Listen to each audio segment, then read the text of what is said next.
Welcome back to Sharpening Your Sword. I'm Pastor Mike. And I'm Mark.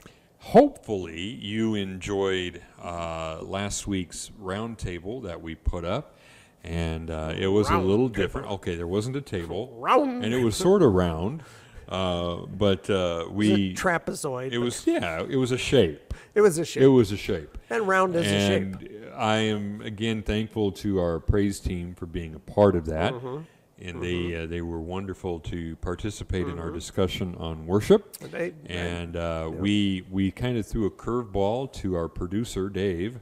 And he did his best, Lord help him and bless him, to get the camera angles right. And it sort of worked. And hopefully by the next time we try something like that, we'll have some better equipment and can do that. But, hopefully you got the gist of what we were trying to get across in our discussion of worship.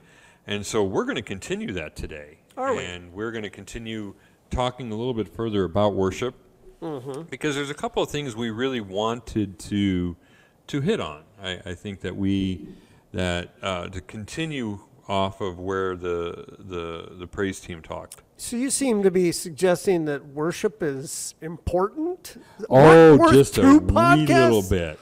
It's worth. We could do a few more podcasts. We could. And I don't think our folks want us to do that. So but yeah. why is worship so important? Well, I think let's back up a little bit in case somebody's tuning in that didn't watch the round table. And what is worship? So why don't you take a shot at that? What is worship? Well, we had several different good definitions last week, but I think a lot of it just simply has to do with not necessarily the thing that we call worship, but from a personal standpoint, where are we placing our attention, our focus, our devotion? Those are all elements of worship. It's that idea of bowing before someone or something that is superior, hopefully God. Yeah. But too often we kind of go, well, worship is that thing that we do on Sunday morning, right? Yeah, and it becomes about so many other things. And one of the things we touched briefly on last week in the roundtable was that you're going to worship. It's just, what are you worshiping? Yeah. You're either going to worship God or you're going to worship self. And it's one of those. Or Satan. Yeah. Which, I mean, self, Kind Satan, of the same thing. And that's the reality that I don't think we recognize. And just how important, you said, so worship is important. Absolutely, it's important. And we're going to look at a couple of those questions as we get through today, as we're going through this. And one of the questions, and I was glad you threw this in our notes, is that we've received in the past from an individual with regard to worship is God some kind of egomaniac that he created people just so that we can worship him? And that really kind of goes to show the misunderstandings of worship. God did not make us to worship him. I've heard that said before. I've heard that even taught. And it's part of a certain catechism. Yes, yes, and it's absolutely incorrect. Because what that, simply from the standpoint of what that implies, it implies that God is requiring something or needing something or in need, like he is lacking something. God does not lack anything. He is all-encompassing, all-sufficient, all-knowing, all-powerful. He does not need anything. He did not create us because he was lacking something. He created us out of we are an outpouring of his love. For him to bestow upon us, not for us to bestow back to him. So then our worship is an expression of our love and adoration toward our Creator, not demanded of us, but can you demand worship? Can you force someone to worship? Absolutely not. Absolutely not. It's just like you cannot demand love. You can force somebody to be subservient to you. You can force somebody to be under your authority, under your control. Those kinds of things you can force, But we're not Louis the 14th and French peasants where he gets to say, serve me or I'll send you to the Bastille. That's not how it works with God. Can we do that to other people, though? No, I'm sorry. A little bit of French history there. Yeah, no, we have that free will choice. And the fact that we were born with that God instilled that free will in us is evidence of the fact that he did not make us with this we must worship him thing. Worship is hardwired into us because we also have hardwired into us a need and a desire for God. Now, we fill that with so many other things, and that's a podcast and a discussion for another day, but it is hardwired in us. We are missing God when we are born because we are longing for that communion with God. And when we find that, it is hardwired within us to worship him and to be close to him. And so it's so very important. Yeah, and the reason why he instilled that into us wasn't so that he could control us and manipulate us. Oh, no, yeah. It was that God understood what was best for us. Right. And it goes to what we talked about last week with the praise team where they talked about what happens when we worship. Yes. And what we get out of that. Now, it's not why we worship. We don't worship it so that we can get. But, boy, what a blessing that happens. God knows that, and he bestows that upon us. The closeness that we get, the equipping that we get, the filling of the Holy Spirit that we get, the knowledge, the assurance, the faith, our faith gets bolstered. All of these things happen as a result of our worship. And God does all of that. Yeah, it's the beauty of the relationship he seeks with us. Right. He's not there, hammering away at us saying, you got to do this, you got to love me, you got to. No, he's saying, if you love me, if you stay close to me, good things are going to happen because I'm here to help you live the most successful life you can. That's what God does. That's what he desires to do. And pure worship is something that we should not settle for less than. We should crave and desire the best possible worship, and you look at Psalm 47 1 through 2 it says, "Come everyone, clap your hands, shout to God with joyful praise, for the Lord Most High is awesome. He is the great King of all the earth." And I hope you caught that. The primary reason for our worship is centered in one simple word, and that is for. We worship God for who he is. Excuse me. We worship because of who he is and what God has done. And we worship God even if he never did anything for us, just in his magnificence, in his splendor, that he is holy, that he is righteous, that he is the beginning and the end. He is the glorious creator. He is all of these things. Yeah. He is mightier than anything on this earth. Nothing on this earth, nothing, not Satan, not his demons, nothing can shock God off the throne or take him out of working his will. Nothing. God is over and above all of that. He truly is in control. And he is worthy of our praise for that alone. Yeah. Then you throw in what he does for us. Yeah, I think the fact that, I have an art history background, and the praise that I have showered upon some of the great artists because of what they have created, the Da Vinci's, the Michelangelos of the world, the Robert Rauschenbergs of the world. And yet, here is God, and he has made so much more. It's alive. It's not something that's stuck in a museum. It's alive and changing, and we get to be part of that creation. Oh, yeah, absolutely. I mean, I've talked about it before, thinking about creation just in general, the beauty of it.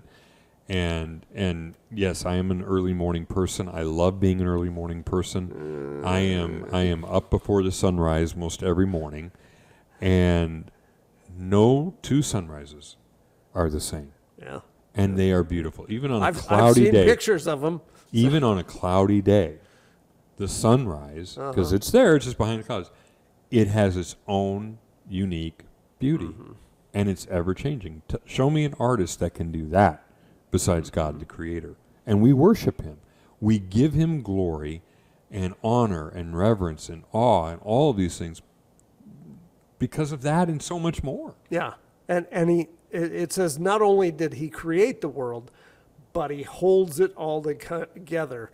Come let us bow down and worship. Let us kneel before the Lord our Maker. Psalm 95:6. He is Lord. That means he is in control of all this. I mean, there's the I think it's the second law of thermodynamics, the one that says if you leave natural systems on their own, they tend to spin into disorder. You know, I had somebody explain it this way. I don't know if you know what a Chinese checkers board. Is that why you won't leave me by myself?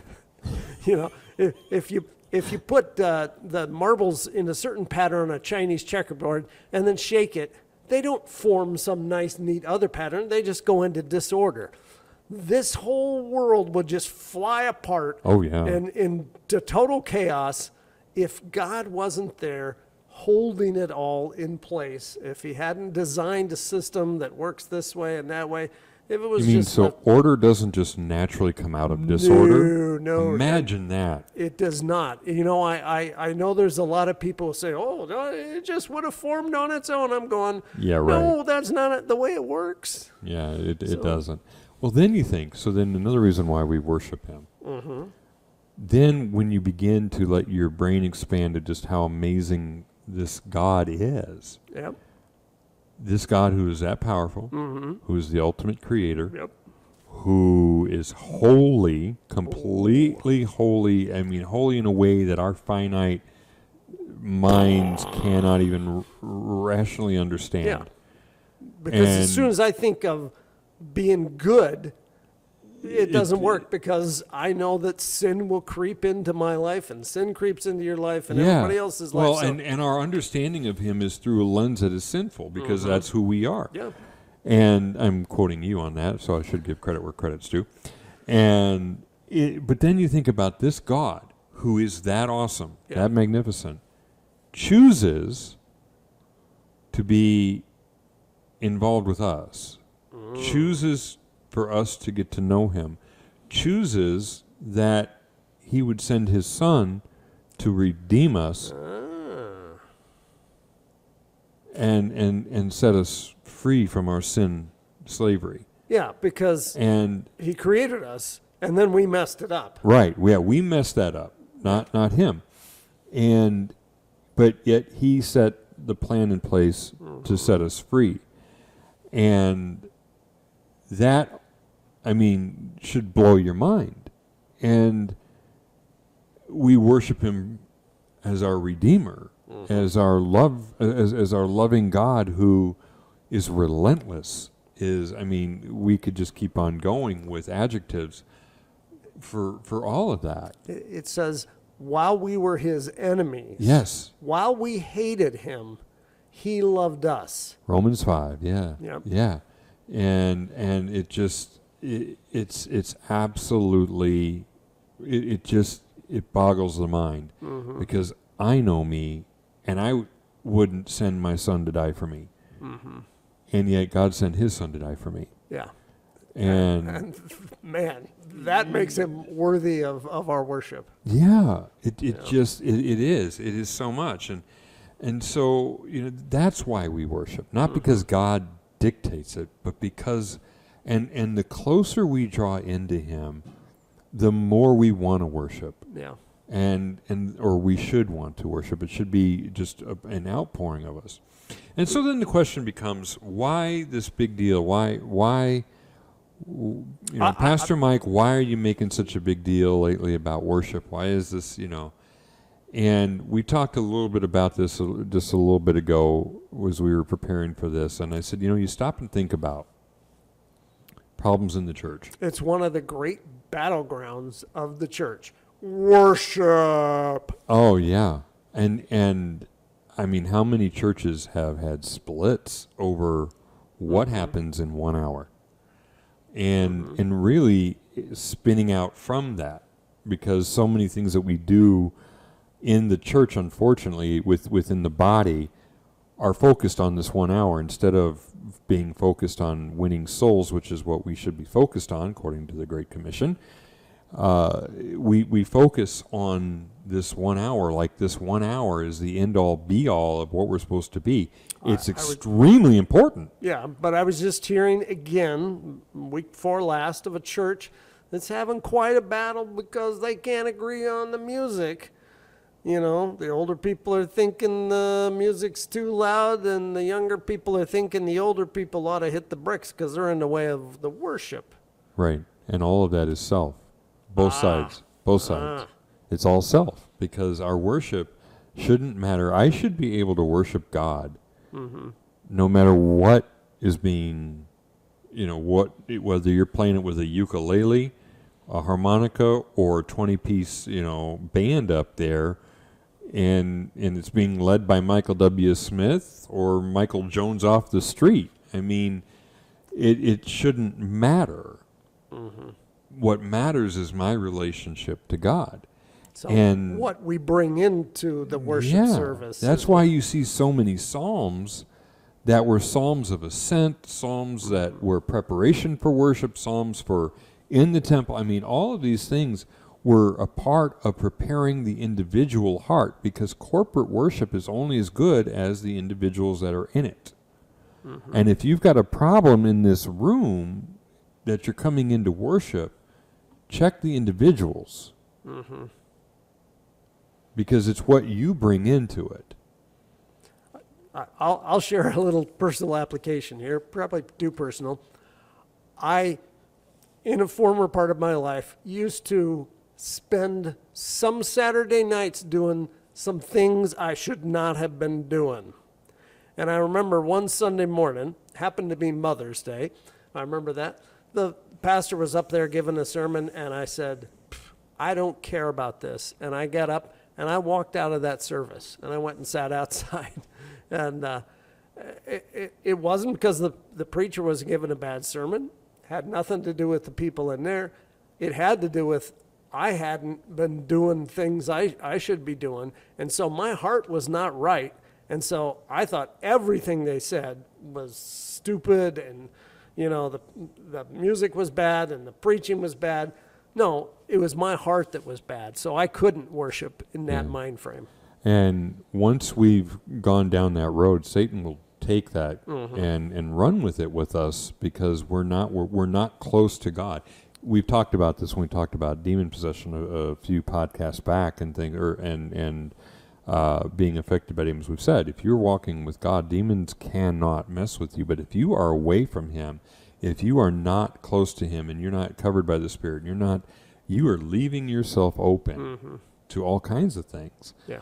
And it affects you, and then by proxy, it will affect other people around you, and it can be rancid, and that bad attitude can affect.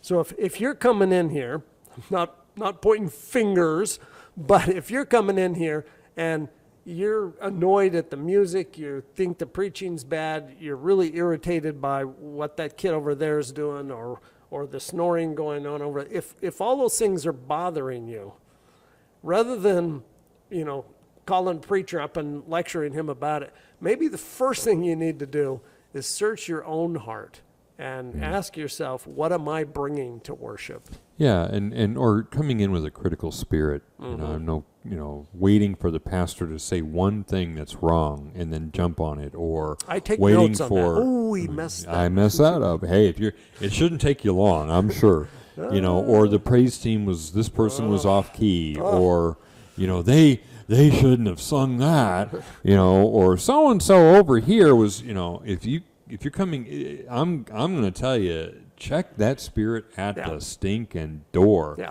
And because that's Satan. That is, absolutely. And it's rancid, and it is not what we're supposed to be coming in here with. And it's destructive. It's destructive to you as an individual, but then it's destructive to the corporate part of worship. And our worship on Sunday is evident.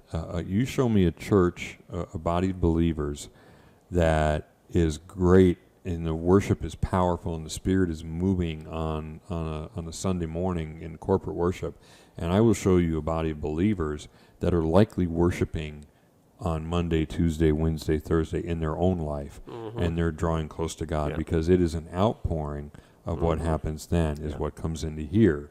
It's not because the pastor is anything great or the praise team happens to be, singing nice and tight harmonies and all this. No, it's about the heart of the people that walk in this room. Yeah.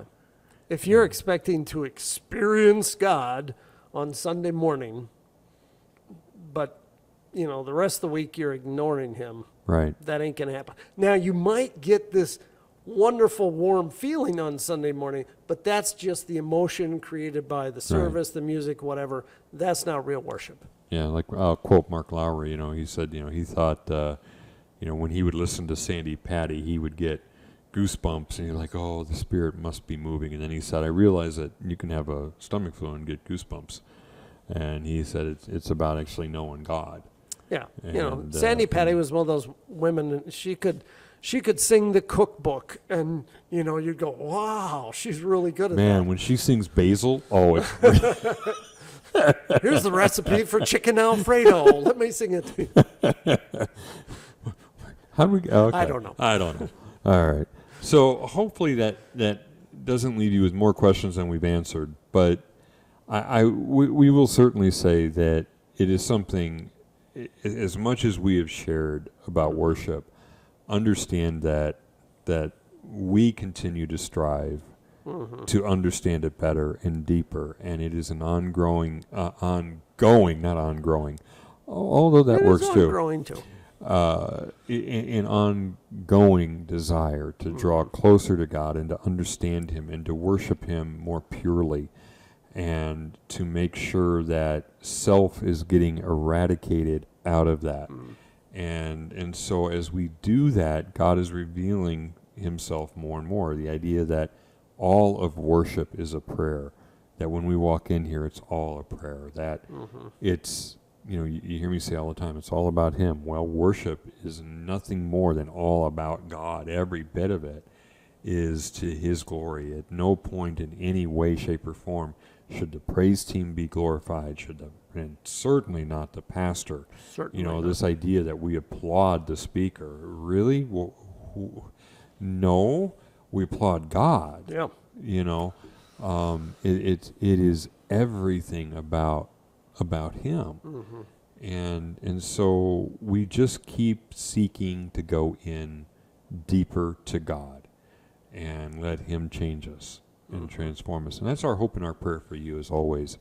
That's what we hope you're discovering. I hope that these podcasts are helping you with that. If they are, would you share them? Would you pass them along, and maybe we can be a blessing to others? Always like, click, and subscribe our YouTube page. You can be updated whenever we get around to posting something. And we keep throwing more work at our producer, so he is such a patient guy. Yep. and puts up with all of our wild dreams that we keep cooking up for him. Maybe if he wasn't so capable, we wouldn't keep throwing things at him. How about that? Well, I'm going to keep throwing things at him anyway, just because it's fun. So anyway, we sure hope that God loves you so very much, and that we look forward to being back here with you on Sunday, and keep turning in those questions, and we'll keep doing our best to answer them. So have a great day.